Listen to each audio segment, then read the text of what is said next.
Well, let me share some things I prepared um, from a call on the design course we were just on. Uh, Someone asked me, so what do you do to boost your immune system? And then I asked them and I got new ideas. So if you come to Community Connections afterwards or not, afterwards, I always do a quick Facebook Live. And in that, I share the themes of, and in there is a lot of how do you start a meeting and end a meeting with grounding, connection, and how are you building love and support in this time of pandemic. So if you're looking for some of those strategies, you just go to my Facebook page. I don't know how you can, it's usually Tuesdays and Fridays over the last 3 weeks. You can find me live. And I'm going to be recommending tomorrow another way to start the meeting, of course, grounding and all that. But before people start sharing how they're doing, I might start with that. And then I'll be like, so how are you boosting your immune system? And have people share. So we really are creating a community of each one teach one. And I do that in all my workshops around anything. It's very participative. I'm not centered as the source of information. And I'm using these community connections to really have folks share what they're doing, because people have so many different life experiences right now, and my ideas may not be useful. I share them, but so immune boosting ideas, as well as where are you finding play, and where are you finding joy, where are you finding hope.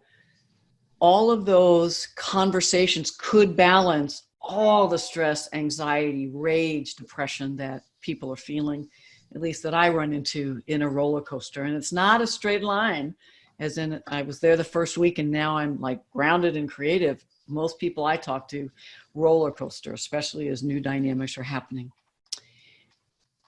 We have a new question. I'm new to DE&I work. Welcome. But I can't get the issues out of my mind. One thing you'd start to recommend besides grounding. So a question I've been suggesting wherever I can this last month is asking people, who are the people we serve by group membership?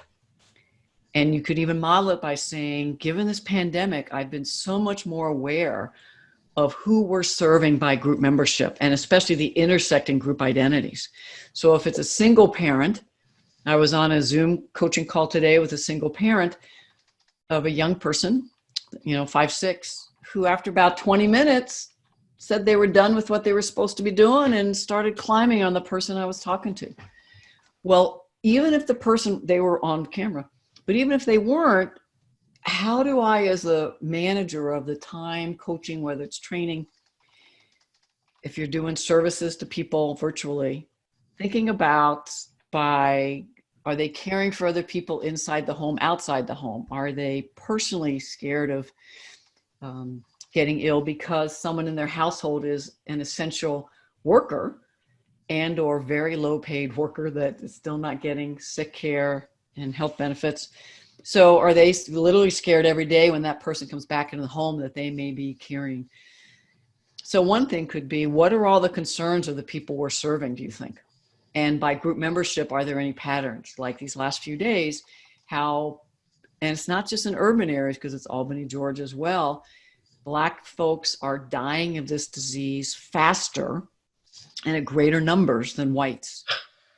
So those could be some questions. Now, if those feel too confrontive, it could just be, by group membership, what are you learning about what our clients need?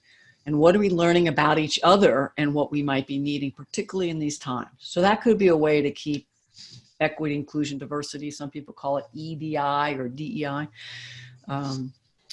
Another question I'm asking is, how are we coming up with new ways to serve the people, our colleagues, as well as our clients, that has an EDI component?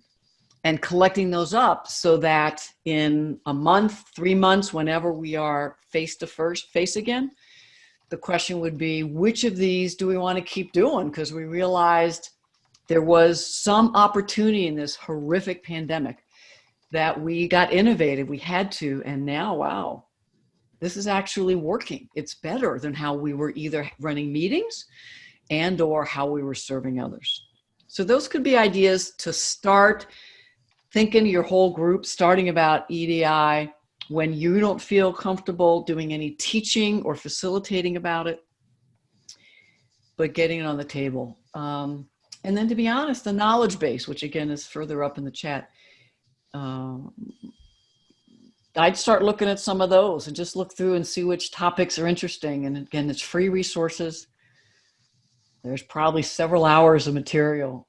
It's not organized into first, second, third, but some people new to EDI and new to facilitation have started taking my design facilitation course and found it incredibly grounding and lots of content to help them backfill knowledge as well as develop more confidence designing and facilitating. And while I'm on this, some people that have been doing it a while, there's been great feedback. They're like, I do a lot of this work, but I had no idea there was so much to design or how you pivot in the moment, and some concepts and models that I shared. So anybody else want to either hop on or put into the chat ideas for folks that are new to equity inclusion, what they might do during this time? I mean, there are all kinds of books. And these are free on my website, but I'm Not Racist, Tools for Well-Meaning Whites. I have a colleague of color who is starting a book club in her area. It's a mixed race group, Indigenous folks of color and white, for her community. It's a rural community.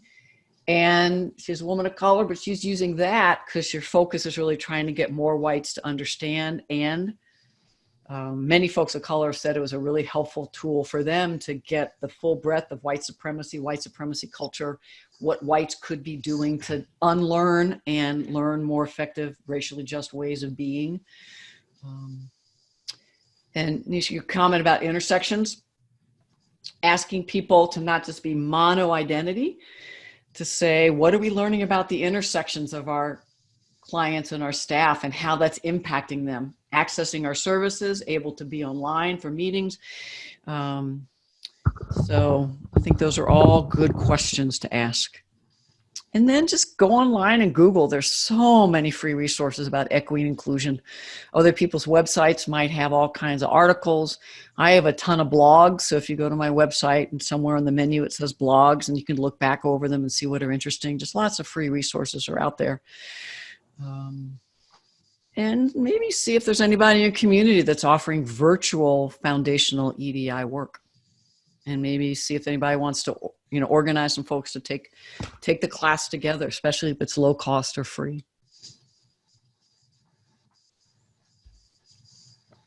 Did I get close to what you were asking?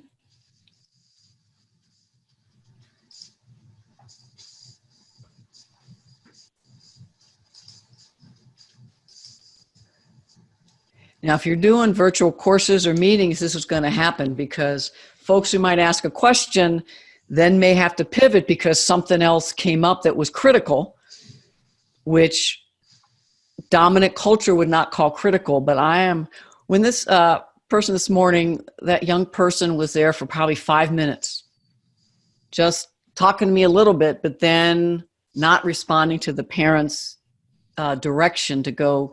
And these are all things that are happening, whether people are on screen or not. And how do we really blow up white supremacy culture that says time is money, you have to pay attention, fast work, to slowing down? Yeah.